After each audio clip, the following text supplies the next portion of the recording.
네, 패스트트랙 충돌 사건으로 기소된 국민의힘의 전현직 의원들에 대한 1심 판결이 어제 나왔습니다. 평가가 좀 필요한데요. 정치학자 서복경 더 가능연구소 대표 연결해서 들어보겠습니다. 나와 계시죠? 네, 안녕하십니까. 안녕하세요. 정치학자로서 어제 판결 어떻게 평가하십니까?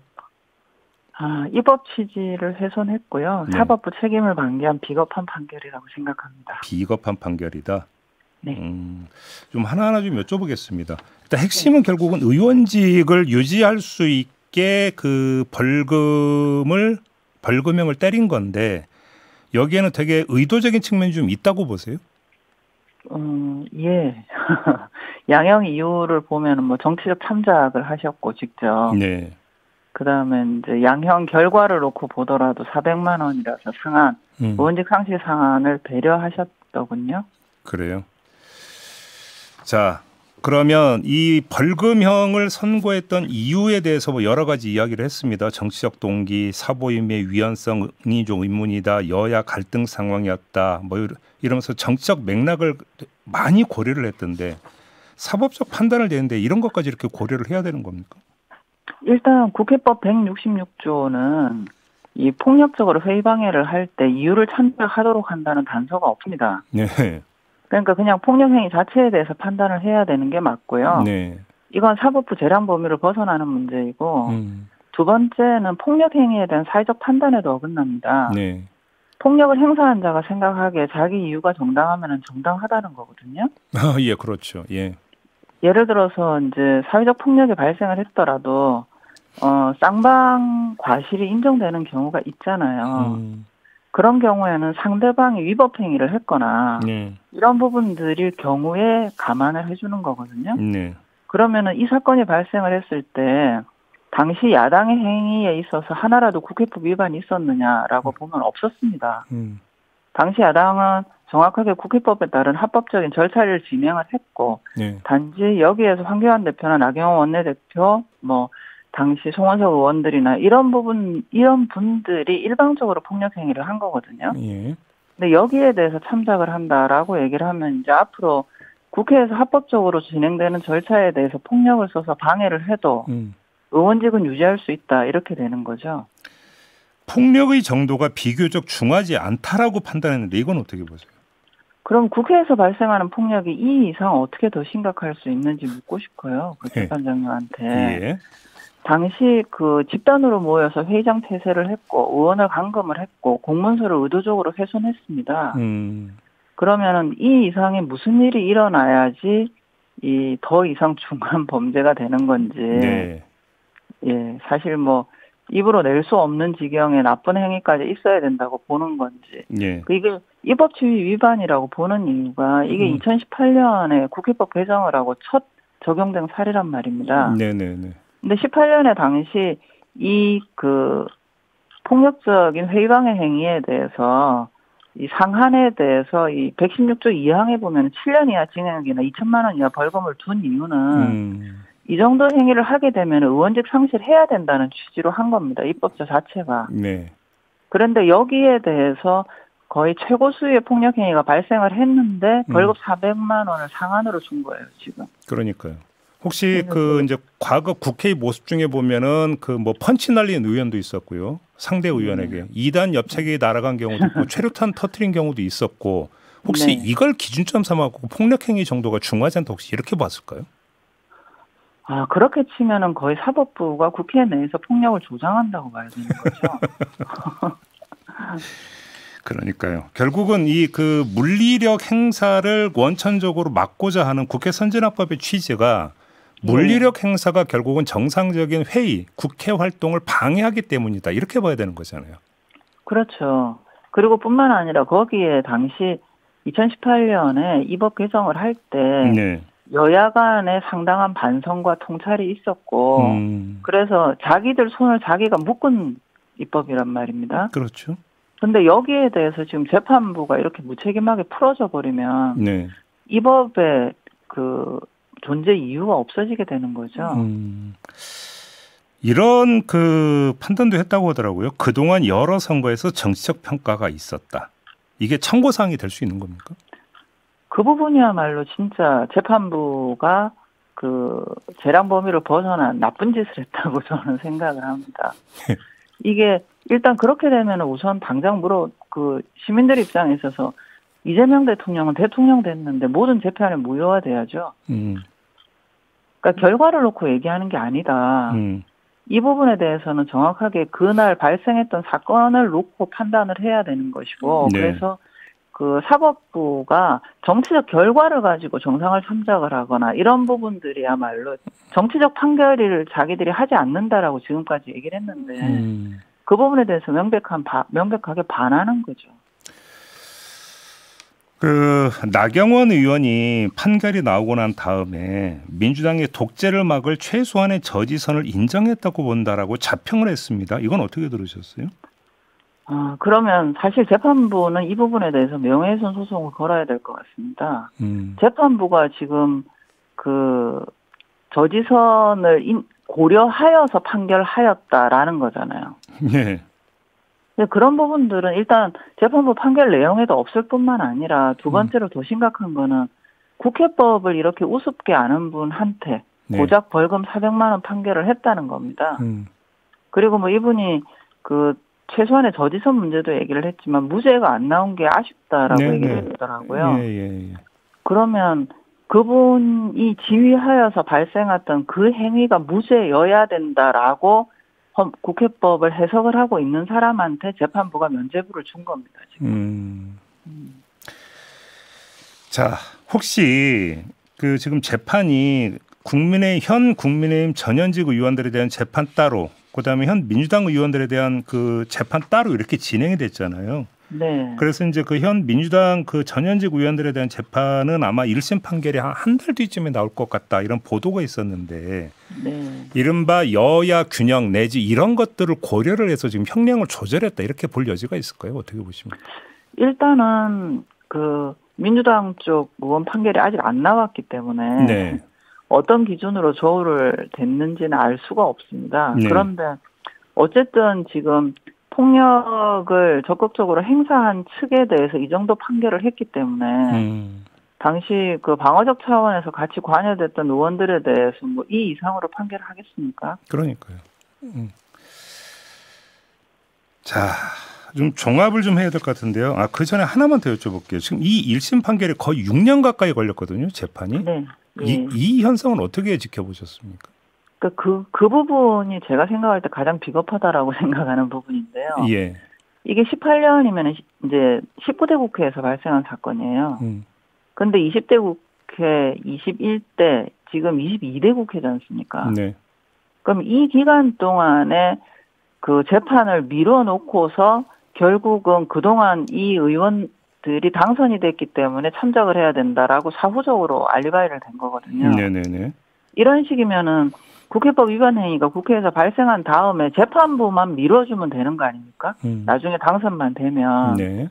뒤집어서 얘기해가지고 재판부가 제때 결정을 했다라면은 시민들이 이 사건의 중대성에 대해서 인지를 했을 것이고, 그리고 이 그 정치인을 선택을 하는 기준으로 반영을 했을 거란 말이죠. 네네네. 그렇기 때문에 재판부는 뒤집어 얘기해가지고 유권자들이 선거에서 제대로 된 정보를 가지고 판단하는 기준에 대해서 회방을 놓은 거예요, 지금.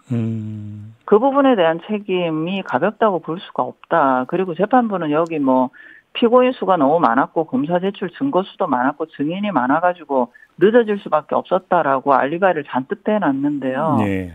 그런 식이면은 앞으로 재판에서도 그러면 피고인 수가 몇 명을 넘어가고 증거 수가 몇 명을 넘어가면은 이렇게 6년씩 7년씩 미뤄도 되는 건가? 그러니까 이게 참 구차해 보입니다. 아무튼 의원직이 유지되는 선에서 지금 형량이 나왔는데요. 이것이 의원들에게 어떤 메시지로 전달이 될 거라고 보십니까? 그래서 걱정이 큽니다. 사실 이 재판 결과를 놓고 보면 집단으로 모여서 회의를 방해하고 회의장을 폐쇄하고 의원을 감금하고 의도적으로 공문서를 훼손을 해도 네. 의원직은 유지할 수 있다 이런 메시지를 준 거거든요. 그러면은 최근에 국회 내에서 양측이 물리적 폭력 직전까지 가 있는 상태인데 네. 이 상황에서 향후에 물리적 충돌이 발생하더라도 지난번 사건에 이르지 아니하면 의원직은 유지할 수 있다라는 메시지를 준 거예요. 그렇기 때문에 향후에 적어도 지금 국회에서 이 그 국회법 116조를 만든 입법 취지에 반할 뿐만 아니라 그러니까 매우 나쁜 메시지를 준 상황이라고 보입니다. 그럼 지금 국회로 한번 가보죠. 자, 국회에서 이 폭력이라고 하는 개념을 어떻게 설정하는 게 맞을까요? 제가 이걸 보면서 사실 그 학폭법 있지 않습니까? 네. 학교폭력 예방 및 대책에 관한 법률을 떠올렸는데요. 거기에 보면은 학교에서 발생할 수 있는 폭력에서 폭행이나 뭐 감금이나 이런 내용뿐만 아니라 명예훼손, 모욕, 공갈 이런 부분들에 의한 정신적 피해 행위를 수반하는 것도 폭력으로 정의하고 있습니다. 그런데 입법자인 국회의원들이 쌍방간의 언어 폭력을 마구 행사하는 이런 조건에서 학생들한테 니네는 물리적 폭력뿐만 아니라 언어 폭력도 하면 안 된다라고 가르쳐야 되는 상황인 거잖아요. 네, 그렇죠.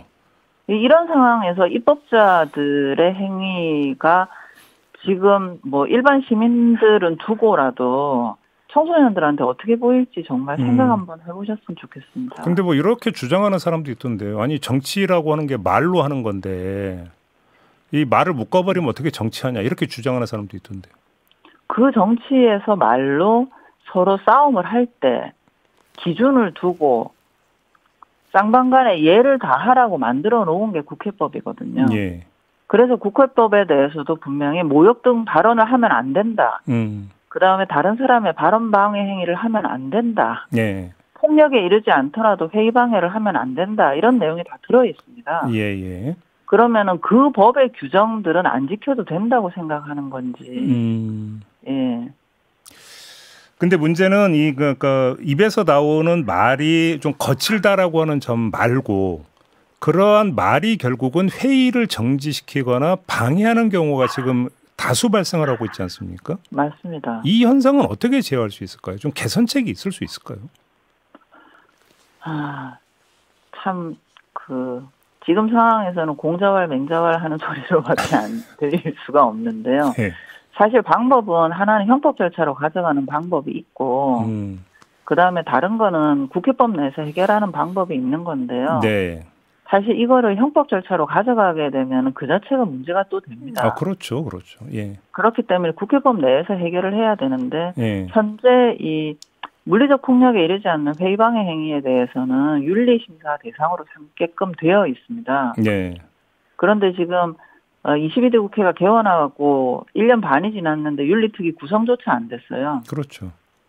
당연히 회의도 안 열렸습니다. 예. 그렇기 때문에 이 윤리위를 상임위로 바꾸고 이런 제도 개선을 해서 국회 내부에서 해결할 수 있는 방안을 찾도록 촉구를 해야 될 것 같습니다. 근데 윤리위원회가 설령 구성이 된다 하더라도 의원들로 구성이 되어버리면 자기 식구에게 엄격한 잣대를 댈 수 있겠습니까? 현재까지 적어도 우리나라 국회가 해온 걸로 봐서는 불가능하다고 보입니다. 그 시민들도 믿지도 않을 거고요. 예. 그래서 지금 현재 국회법상에 의원이 아닌 위원으로 구성하게 되는 윤리심사 자문위가 있는데 자문위가 있죠. 예. 근데 이 윤리심사 자문위 일단 구성을 바꿔야 됩니다. 어떻게? 그래서 일단은 지금 윤리심사 자문위 구성이 의무화되어 있지 않거든요. 그래서 원이 구성할 때 반드시 동시에 구성을 하도록 의무화를 시켜야 되고요. 네. 그다음에 자문위 구성이 지금 소위 말하는 각 교섭단체에서 추천한 전문가로 되도록 되어 있습니다. 여기에 저는 제안 드리고 싶은 게 현재 8명 구성인데요. 예. 한 20명 정도로 늘리고 10명은 전문가로 하고 10명을 일반 시민으로 했으면 좋겠습니다. 일반 시민요? 그래서 일반 시민 중에 지원자를 받은 다음에 거기에서 기본적으로 이제 피선거권이나 이런 제한 요건에 해당하는 분들이 있잖아요. 네네네. 이런 분들을 거르고 난 다음에 나머지 분들은 추첨으로 구성을 해서 그 자문위 운영에서 일반 시민들의 시선이 반영될 수 있는 방안을 찾아야 될 것 같고요. 예. 그다음에 윤리심사 자문위의 의안 상정이 윤리위가 지금 현재는 의뢰하도록 되어 있거든요. 그렇죠. 의뢰하도록 하지 말고 자동 상정으로 바꿔야 될 것 같습니다. 그래서 의안이 접수가 되면 윤리위는 개최가 안 되더라도 윤리심사 자문위에는 자동 상정돼서 회의가 개최될 수 있도록 하고 네네네. 윤리심사 자문위가 회의를 하고 난 결과에 대해서는 일반 상임위처럼 회의 공개를 하도록 해서 적어도 결정권은 갖지 못하더라도 시민들한테 정보를 제공을 해서 윤리위를 압박하는 방법을 써야 될 것 같습니다. 아, 이제 구속령 어떤 윤리심사 자문위원회에서 뭔가 결론이 나오더라도 그게 바로 어떤 그 실효성을 띠는 게 아니라 윤리 특위로 넘어가게 돼 있잖아요. 그래서 거기서 그렇습니다. 의결을 해야만 이제 그 다음에 이게 구속력을 갖는데. 그렇죠. 근데 뭐 예를 들어서 이제 그 절차는 어쩔 수가 없을 것 같아요. 왜냐하면 선출직 의원들을 비선출한 윤리심사 자문위원회에서 어떻게 뭔가 구속력을 가지고 뭔가 조치를 가한다는 건 한계가 있을 수 있으니까. 예. 다만 윤리심사 자문위원회에서 이렇게 판단을 내렸다고 공개를 해버리면 예. 그것이 이제 여론에 호소하는 부분이 있고 의원들을 압박할 수 있다. 이런 취지시네요. 그러면. 그렇죠. 그러니까 그 회의 공개 조항을 윤리위가 판단하도록 하지 말고 곧바로 공개를 하도록 국회법에 명시를 해야 될 것 같습니다. 국회의장이 할 수 있는 역할도 혹시 있을까요? 지금 현재 국회법 상으로는 네. 국회의장님이 의안 회부를 할 수 있거든요. 예. 그런데 구성이 안 되는데 회부를 해서 의미가 없지 않습니까? 그렇죠. 그거 구성이 돼야 얘기죠. 예. 알겠습니다. 근데 사실 지금 이야기하면서 언어 폭력에 주로 맞춰줬는데 언어 폭력이 아니라 물리력을 동원한 물리적 폭력에 대해서도 이렇게 판결이 나와버렸으니. 그러니 말입니다. 정말 걱정입니다. 요즘 보면 국회 내에서 사실 거의 직전 문턱에 가 있거든요. 네네네. 그래서 거의 뭐 회의하고 있는 위원장 앞좌석에 가가지고 몸을 들이밀고 위협하는 행위 일상적으로 일어나고 있고. 네네네. 그다음에 쌍방간에 서로 그 국회법상에 하지 말라고 정확하게 적시되어 있는 언어들을 마구 쓰고 있는데도 불구하고 국회법 위반인지 모르거나 모른 척하고 있는 상황이라서 이 판결이 주는 메시지가 정말 걱정이 많이 됩니다. 그러니까 이제 정서적 양극화가 갈수록 더 심해지고 있는 상황에서 사실은 지금 그래서 이 판결을 좀 주목을 했던 건데 오히려 역행하는 판결이 아닌가 싶은 생각이 좀 드네요. 물기를 좀 잡아주는 판결이었어야 되는데. 그래서 국회의원들이 몇 년에 걸쳐가지고 시민들한테 엄청나게 비난을 받으면서 이 문제에 대한 칼자루를 사법부에 넘기는 나름 결정을 한 건데 이 부분에 대해서 법원이 입법 취지를 완전히 그 방기를 한 거죠. 그렇죠. 알겠습니다. 자, 말씀 여기까지 들을게요. 고맙습니다, 대표님. 예, 들어가십시오. 네, 서복경 더 가능 연구소 대표였습니다.